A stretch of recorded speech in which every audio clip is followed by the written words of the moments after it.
संसार में सबसे बड़ा, सबसे महान जीव कौन सा है? अब आप में से कुछ कहेंगे मनुष्य, कोई कहेगा सिंह, कोई कहेगा हाथी, किंतु नहीं, संसार में सबसे महान जीव है वृक्ष। वो वृक्ष जो हमें खाने के लिए फल देता है, जीने को प्राण वायु देता है, गर्मी में शीतलता देता है और सूख जाने पर भी हमें जलाने के लिए लकड़ी दे जाता है। अब आप सोच रहे होंगे कि मैं ऐसे अचानक वृक्षों की महिमा मंडित क्यों कर रहा हूं? मेरा संकेत इस वृक्ष से कहीं अधिक गुड़ है, उस बीज की ओर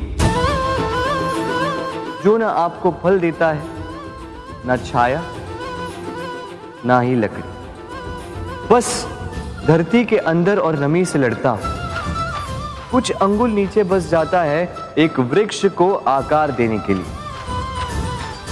दीपक क्या है? साधारण सा माटी का पात्र, किंतु जल बाती लेकर जब जलता है तो समस्त संसार को मार्गदर्शन देता है, महान बन जाता है। अब समझे, यदि महान बनना है तो कुछ करना होगा। कोई अंतर नहीं पड़ता कि आप छोटे हैं या बड़े, कुछ करेंगे तो कुछ बनेंगे। आप चलना प्रारंभ कीजिए, कहीं ना कहीं तो पहुंचेंगे। निश्चल बैठने वालों का कभी कुछ नहीं होता। स्मरण रखिएगा, कुछ आरंभ करने के लिए महान होना आवश्यक नहीं है, किंतु महान होने के लिए कुछ आरंभ करना अति आवश्यक है। राधे। एक शब्द है जो हमें कभी कभी या कहो कई बार सुनाई देता है, स्वार्थ।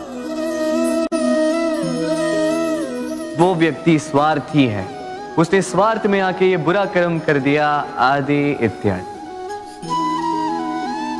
देखा जाए तो संसार स्वार्थ को पाप का मूल मानने लगा, परंतु क्या स्वार्थ सच में बुरा है? नहीं।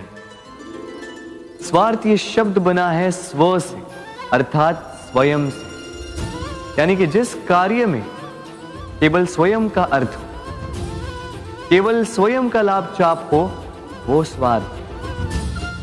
अब प्रश्न ये उठता है कि आपका स्व क्या है? यदि आपके स्व में केवल आप हैं तो आप अवश्य स्वार्थी हैं। यदि आपके स्व में परिवार सम्मिलित है तो आप परिवार्थी हैं। यदि आपके स्व में अन्य लोग सम्मिलित हैं तो आप परोपकारती हैं। और यदि आपके स्व में ये संसार सम्मिलित है तो आप परमार्थी हैं। तो अपने स्वार्थ से दूर ना जाएं, उसका विस्तार करें। अपने अस्तित्व का विस्तार करोगे तो ये स्वार्थ स्वयं ही परमार्थ में बदल जाएगा। राधे राधे।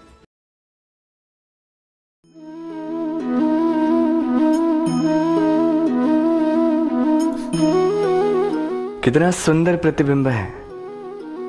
इसका कारण क्या है? मेरा रूप सुंदर है या ये जल स्वच्छ है? नहीं, ये जल स्थिर है, शांत है।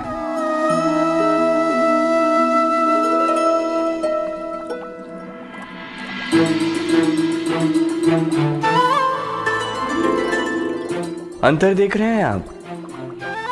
वही जल है, वही रूप है,